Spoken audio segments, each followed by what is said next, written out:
Hey everybody, it's Rick Wilson. It's another edition of the Enemies List. I'm recording this on Saturday night on the 21st of June. It is 9:23 East Coast time as I record this, and we've learned in the last hour or so that American B-2 bombers have struck the Fordow facility in Iran. The Israelis have spent the last week dismantling the Iranians' air defense system. The B-2, even 30 years on, and the B-2 was something I really cut my teeth on back in my DoD and Air Force acquisition project of selling the B-2 to the Congress was one of the things I worked on and to the American people. And it's an enormously capable aircraft, even 30 years on.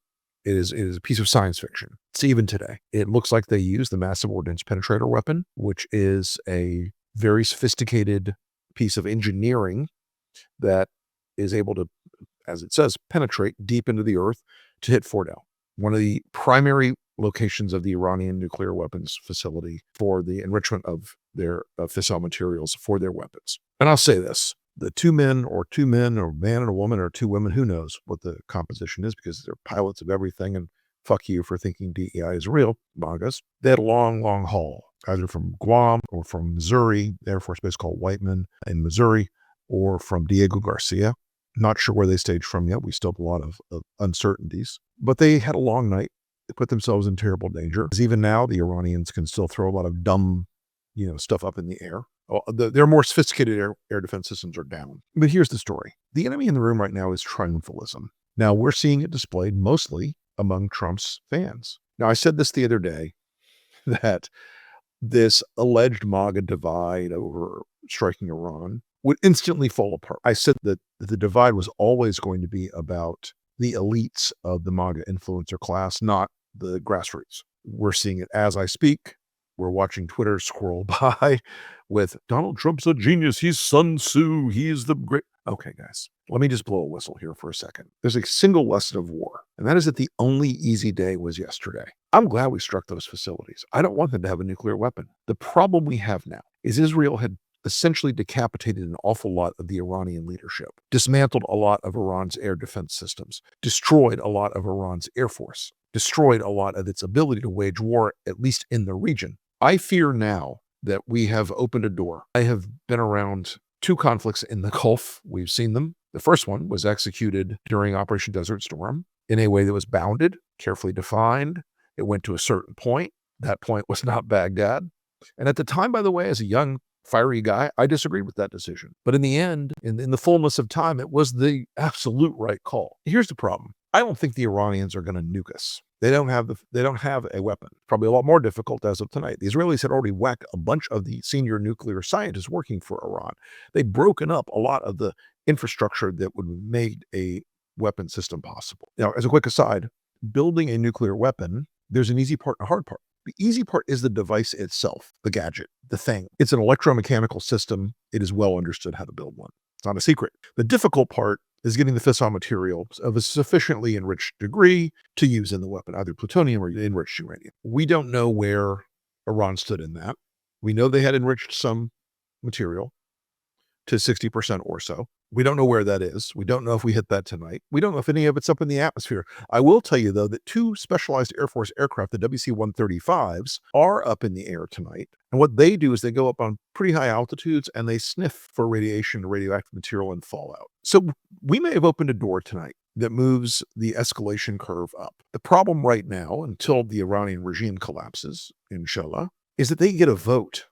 They are a nation that for years, for generations now, 46 years, has been willing to use bombings, hostage takings, targeted assassinations, proxy warfare, and they're still sitting on some radioactive material. A dirty bomb is an order of magnitude less complicated than a actual bomb. American diplomats, American resources, American allies throughout the Gulf and Europe and the world now have a target on their heads. It takes nothing away from the bravery of the men and women who executed this mission. Also, I want to make one other point about the triumphalism.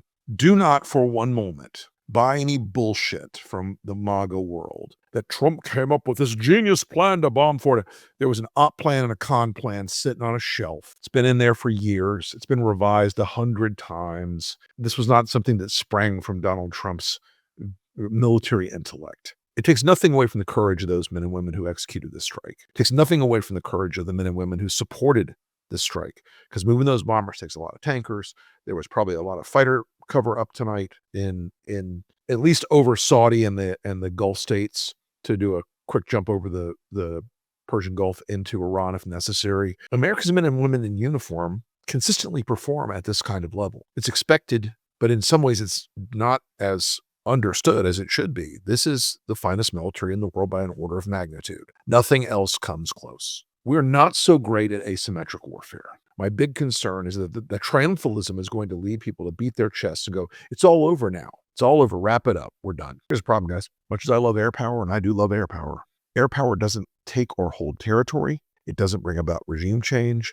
It doesn't alter the political chemistry on the ground other than by breaking up the infrastructure, which the Israelis have done a bang-up job. No one's here defending the Iranian regime. They are theocratic. They are horrifying. They are medieval in their approach to women and to minorities and to gay people and every other goddamn thing. They are a uniform palette of monsters. And frankly, they should be pretty high on their own enemies list because of the way that they have exploited their energy wealth for years to, at the cost of impoverishing their people, to fund a proxy war against Israel through Hezbollah, through Hamas, through the Houthis. And they've impoverished their people by spending God knows how many billions and billions of dollars on a nuclear weapons program. I worry about asymmetric warfare. I worry they're going to whack a few tankers. There are a lot of things that they can do that are of a small scale with a disproportionate impact. It was harder for them to do that until tonight. The great Satan has always been one of their big enemies, but Israel is their biggest enemy. Saudi Arabia runs a close second. They may strike energy infrastructure in the Gulf, whether through drones or they still have got some Silkworm missiles in the socket apparently over there, or through terrorist attacks. They may strike energy infrastructure in the Gulf. We have a lot of uncertainties right now about what this means. The strike itself was a success, but the strike itself is the opening of the door to the war we are now in with Iran. And believe me, you may not think we're in a war with Iran yet, but Iran sure as fuck does. You may not think that we are at war or that it will require a single American life to be sacrificed, but Iran sure thinks that. And unfortunately, they get a vote now too. So the triumphalism in the Trump universe tonight, as I record this, is extraordinary. They are beating their chests as if they were sitting in the cockpit of that B-2.